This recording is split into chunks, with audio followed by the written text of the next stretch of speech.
What's up, everyone? It's your boy, the Fantasy Football Almanac, back at it with my rankings videos. Today we're coming out with our running backs 11 through 20. Really excited to bring this video to you guys to help out with your fantasy football drafts.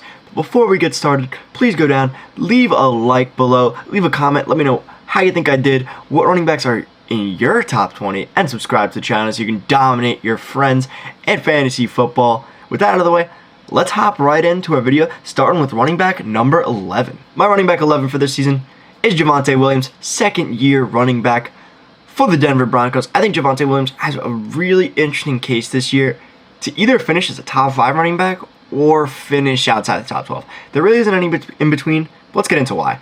First of all, on Sleeper, he's going off the board at 24.3 or the running back 13, and on Underdog, he's coming off as the running back 12 at 20.3.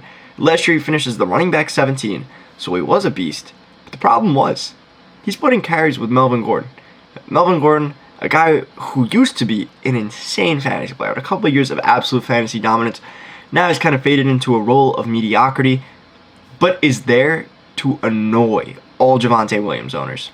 This year, personally, I think Javonte should be the lead dog. Last year, Javonte should have been the lead dog as well, but that's not what we saw. We saw a practically even split of snaps in the backfield last season. Last season, Melvin Gordon got 45% of the snaps, whereas Javonte Williams got 48%. That's nearly even split. Considering Melvin Gordon missed a game, it's pretty much exactly an even split. But this year, Javonte should get more touches in the backfield. I see more of a 60-40 type split than a 50-50 split that we saw last year. Because, Javonte Williams should easily be the lead dog. But I still do see a split here, and that lowers Javonte Williams' overall ceiling. But his floor is absolutely insane. He has one of the best floors we've ever seen. And if Melvin Gordon goes down, like any player in fantasy football can, Javonte Williams automatically becomes a top 5 running back. I was looking at my running back rankings. I would probably have Javonte Williams at my running back 3. This doesn't even start to mention that Russell Wilson is now the quarterback in this offense. Russell Wilson, a guy who has supported great fantasy running backs in the past. And Javonte Williams is no different. God's an absolute tank on the field. I love Javonte Williams this year. The problem is Melvin Gordon being a thorn in his side. I do see the case that Javonte should be the lead dog, but we've said that with Broncos offenses for years now that they should have a lead dog, and they never really do. So I am projecting a 60-40 split here. That's why I have Javonte Williams at number 11. My running back 12 here is Leonard Fournette. Leonard Fournette right now on Sleepers coming off as the running back 14, 25.7 average ADP. And on Underdog, running back 13 or 24.8 on his ADP. Let's get into some of the positives. First of all, he finishes the running back 7 last year despite missing 3 games. He only played 14 games last season and still finished the running back 7. He has the GOAT, not one of the GOATs, not a top 5 player of all time, the literal GOAT of football, throwing him the ball and running the offense. And Tom Brady, the GOAT, loves him. He gave him last year 84 targets, 69 total receptions. He almost had 1,000 yards rushing. He finished with 1,400 yards from scrimmage in 14 games. 100 yards from scrimmage is really good. And in an offense that loves giving him the ball, that's going to be getting to the end zone an absolute ton, that lost out on weapons from last year, they're going to be relying on Leonard Fournette just as much, if not more, this upcoming season. He got top 5 draft capital 5 years ago now, which I know seems like a long time ago, but he did have top 5 draft capital, and he's finished as a top 10 running back 3 of the last 5 seasons, which is really, really good. The only thing that's stopped him in years past has been injury, and that one weird year for the Bucs where they just didn't really want to use him for whatever reason until they figured out in the playoffs that he was a literal god. But Leonard Fournette's an absolute beast. Also, he's got minimal competition this year. They get rid of Ronald Jones. To offset that, they do bring in Rachaad White, a capable pass catcher, which might limit some of his ceiling. Because when you bring in a pass catcher, you figure he might go down from 84 targets to 70. But that's still a really, really safe floor for a guy you can get as your RB2. That's why I love Leonard Fournette this year. I think he's really safe, but he also does offer upside to have absolutely insane boom weeks, and he did have a 40-point boom week last year. He's a really good running back. Take him here at number 12. don't look back. I really like Leonard Fournette. Now let's move on to running back 13. My running back 13 this season is James Conner. I really like James Conner. On Sleeper, he's coming off as the running back 16 at an ADP of 30.7. And on Underdog, he's coming off at the running back 15 at an ADP of 34.9. That means I have this guy ahead of consensus on both Sleeper and Underdog. And for me, it's really not hard to see why. I do not understand why James Conner is going as low as he is, besides the fact that he's a gross name. For one, he's going into a backfield with absolutely zero competition. He's going up against Eno Benjamin and Darrell Williams. These are not guys who you expect to steal serious volume from James Conner. Last season, he had Chase Edmonds for half the season, and still finished as not a top 15 running back, not a top 10 running back. He finished as a top 5 running back. He was the RB5 despite missing 2 games. Despite missing 2 whole games. There was a stretch from weeks 9 to 18 where he missed 2 games. So that's pretty important. He missed 2 games from week 9 to 18 and had his bye and was still the running back 3. The running back 3, that's crazy to me. Running back 2 in points per game with 21.4 points per game last season. Now, he's being drafted outside the running back 1. You can get him as a running back 2, despite the finish he had last year. There are some knocks for James Conner, though, that I do understand why he is going a little bit lower than where he finished last year. It does make sense. For one, I mean, there will be touchdown regression. When you have 18 touchdowns, you're gonna regress.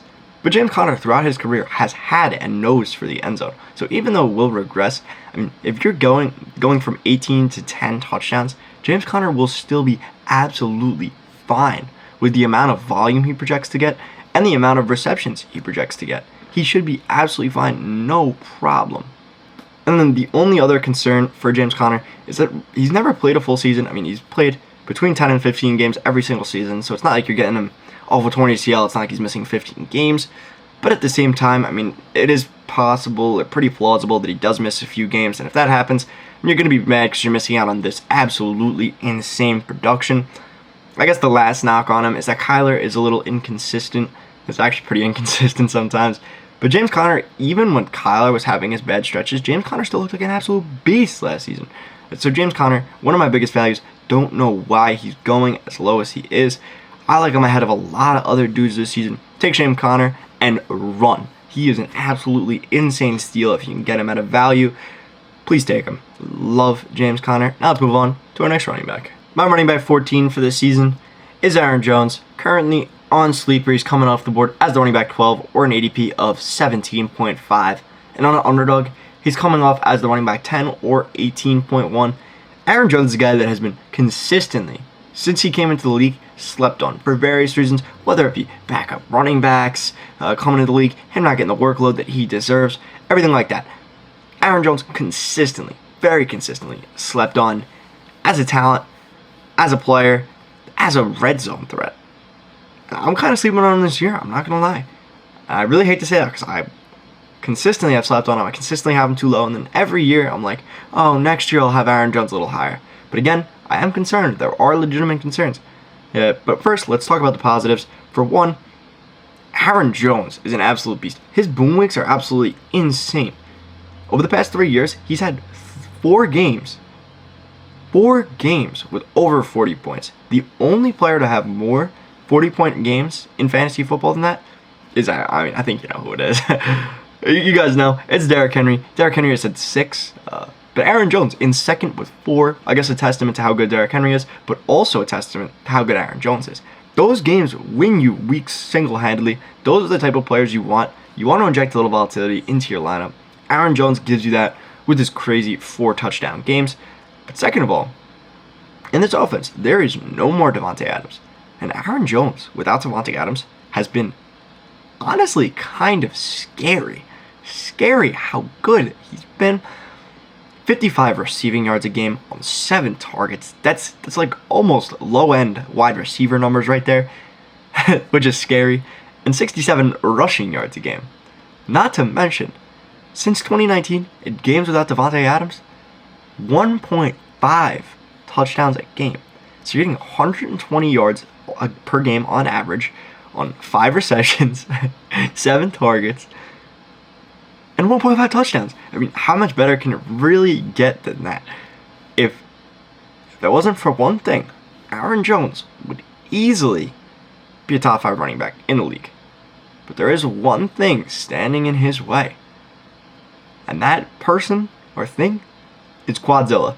AJ Dillon's a very, very scary man. Guy weighs 245 pounds, has some of the biggest quads we've ever seen. He's an absolute beast on the field there. Honestly, it's absolutely insane how good AJ Dillon is.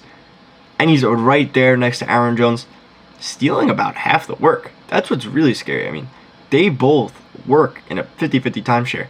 AJ Dillon actually outscored Aaron Jones last season and outsnapped Aaron Jones last season from weeks 9 to 18. So it is a tiny bit scary that AJ Dillon is there. And in my opinion, if you're faced with this dilemma, I always lean towards the cheaper option. I think AJ Dillon's a lot cheaper because for both of these guys, you can make a case. Okay, what if Aaron Jones goes down? If Aaron Jones goes down, AJ Dillon's the guy. If AJ Dillon goes down, Aaron Jones is the guy. Both of those guys automatically ascend to be top 5 running backs. But one is going in the early 3rd round, late 2nd round. The other's going in the 6th round. So that's why I personally lean going the cheaper option. That's why I am kind of lower on Aaron Jones here. But let me know down below in the comments what you think, because I think Aaron Jones is a pretty polarizing character. He should be an absolute beast and will give you boom weeks. But I am a little scared with the overall volume he's going to be getting relative to AJ Dillon at a much cheaper price point. So that's why I am a little lower on Aaron Jones. But now let's move on to our running back 15. My running back 15 this season is Nick Chubb. Nick Chubb, a guy I am a little bit lower on the consensus. On Sleeper, he's coming off as the running back 9 or 15.3 in terms of ADP. And on Underdog, he's coming off as the running back 14 or 26 in terms of ADP. So I'm a little bit lower on him in both formats, which is a little bit concerning for me as to why Nick Chubb is going so high. But first, let's get into a little bit of the positives. For one, he's the Keenan Allen of RBs. The best way to describe him. I mean, Keenan Allen and him are synonymous. You know for a fact Nick Chubb's going to walk away with somewhere between 1,100 and 1,400 yards rushing. And he's going to give you at least like 10 touchdowns. I think that's pretty fair to say. You know exactly what you're getting out of Nick Chubb, which is awesome. I mean, as a running back 2, that is phenomenal if you're getting him as a running back 2. If you're taking him on Sleeper at the running back 9, a little bit concerning. But he also has a couple other things going for him that make him pretty good. First of all, if he loses Kareem Hunt, he will get better. But how much better exactly will he get? I think he'll get a little bit better. I don't think he'll get a lot better. In the 15 games without Kareem Hunt, his rushing yards per game went up 10 yards, which really isn't all that much when you consider how much you'd expect it to go up. It went from 87 to 97, and that's 15 games. That's a really solid sample size. And his receiving yards only went up by 6. He went from 12 to 18.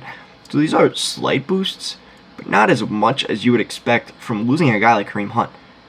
And in the touchdown game, he didn't really get better either, averaging 0.7 touchdowns in both scenarios.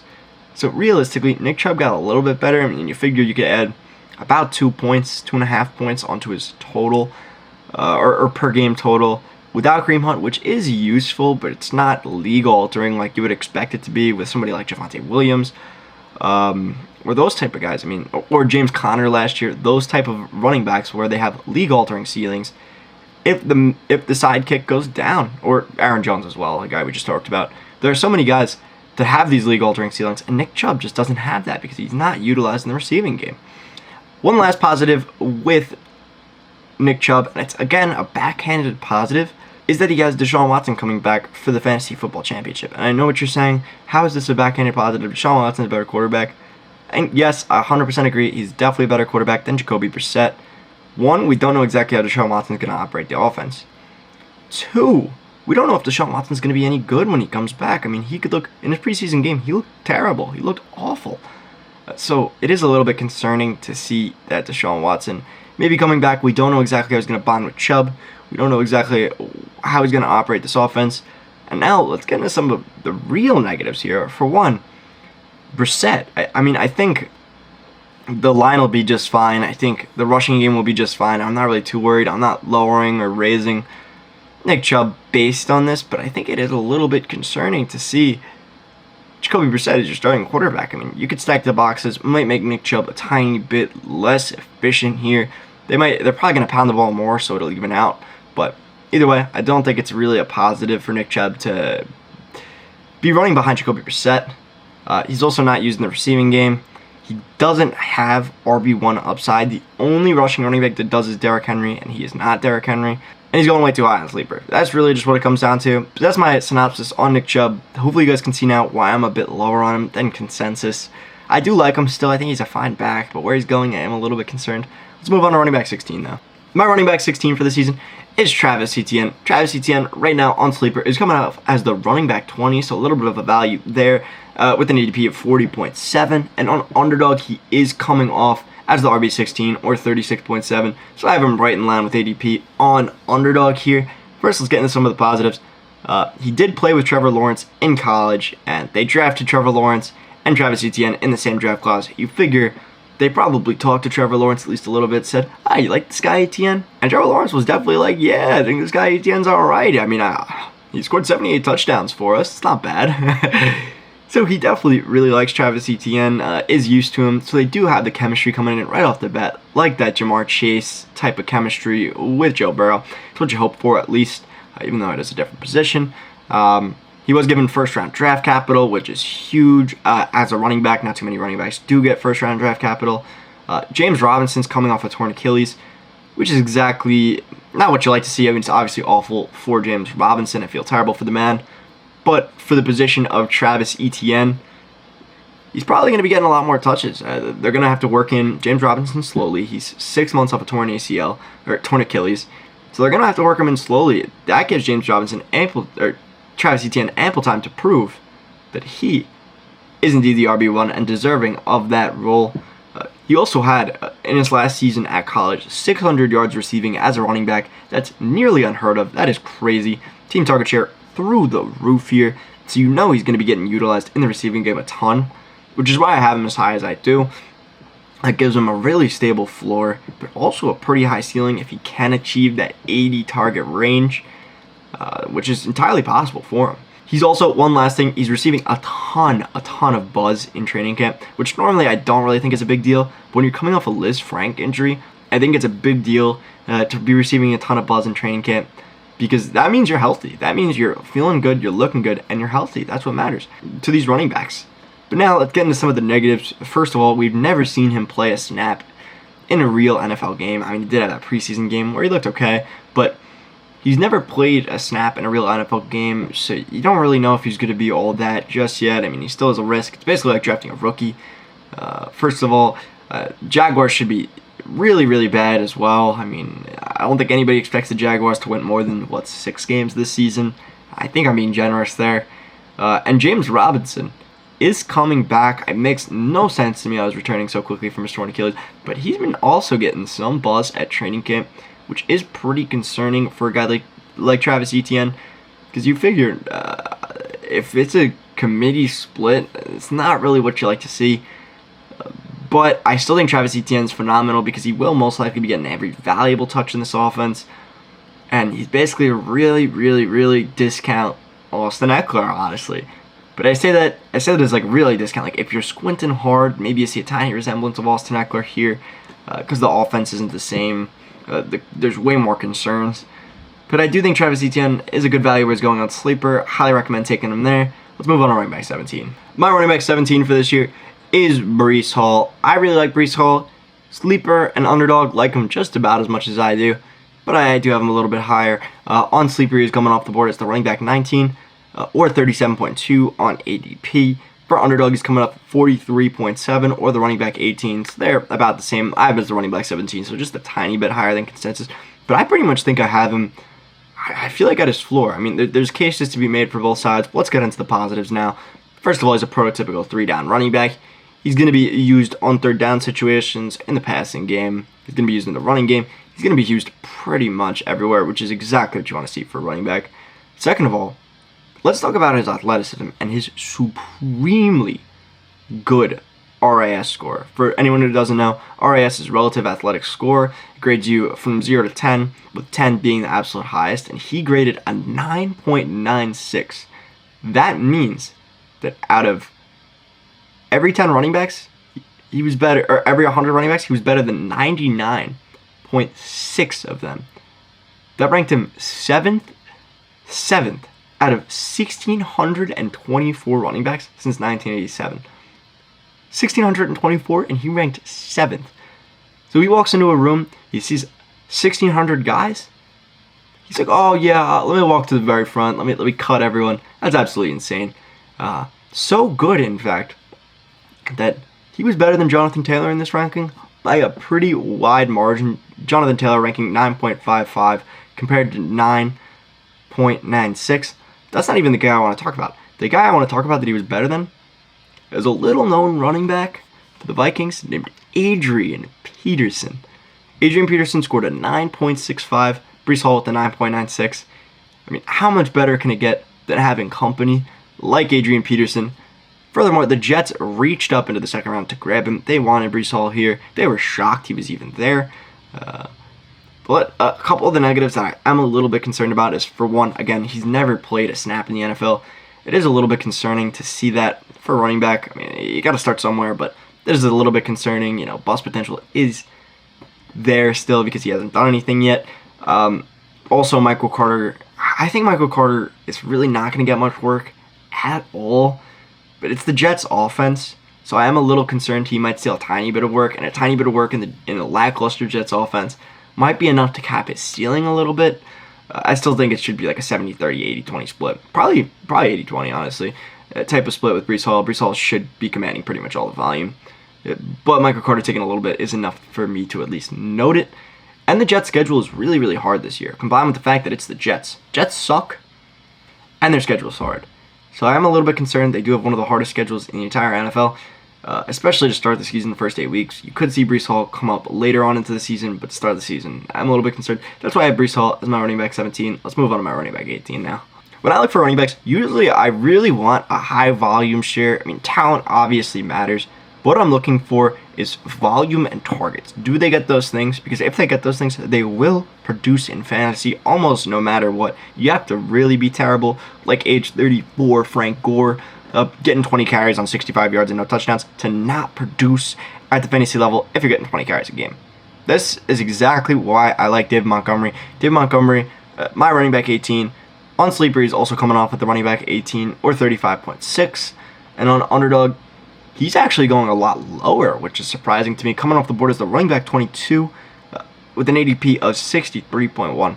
First, let's talk about the positives with David Montgomery. He's going to be getting every touch in this offense pretty much. He finished as the running back 4. Running back 4. 4. This. 4. Not 5. Not 10. 4. 2 years ago. That's absolutely insane. Nobody, I repeat, nobody is talking about that. And this past season, even when he went down with an injury, he finished as the running back 19. He's being drafted as the running back 18 this year. So he's practically being drafted at his floor, which is really, really surprising to me. David Montgomery, a really talented running back, a guy who's going to be commanding pretty much all the workload in this offense. He's also a better receiving back than he's given credit for. I mean, the past 2 years, he's been on pace to put up, well, 2 years ago he did have 68 targets. He could play a full 16 games. But last year he was on pace for 73 targets. So this guy is involved in the receiving game, which is exactly what you want to see out of a running back. And there have been reports that he might be trading a couple carries for a couple of targets. Fine. Okay, cool. Awesome. It's fine by me. And people are worried, just to get into a little bit of the con situation, people are worried about Khalil Herbert. I am not one of those people. Khalil Herbert does worry me, I guess, a tiny bit. But it's hard to really be worried.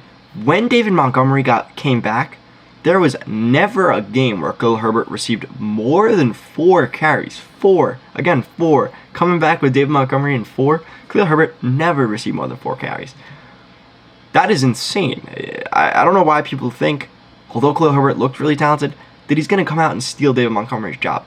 Yes, it might be more of a split backfield, but if it's 5 carries a game for Khalil Herbert, that's not that bad for David Montgomery. That's a rest back. A back that only comes in when David Montgomery needs rest, which is fine for David Montgomery. He's getting pretty much all the volume in this offense, and he's getting all the passing volume in this offense. That's what matters. The only other con is that he's going to be on a pretty bad team. I mean, I don't think anybody thinks the Bears are going to be nice. And he did miss time with an injury last year, but who cares about that, really? I mean, it's one time with an injury. You don't really need to worry about it. I don't think, at least. All running backs get injured pretty much.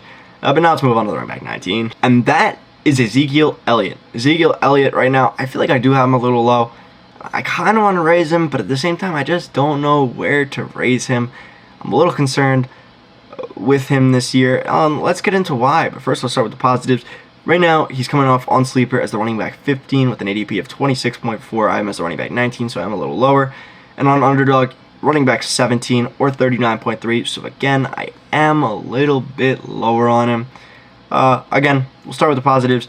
He's been arguably the most consistent running back over the first 6 years of his career, never finishing lower than the running back 9 in all the seasons he played.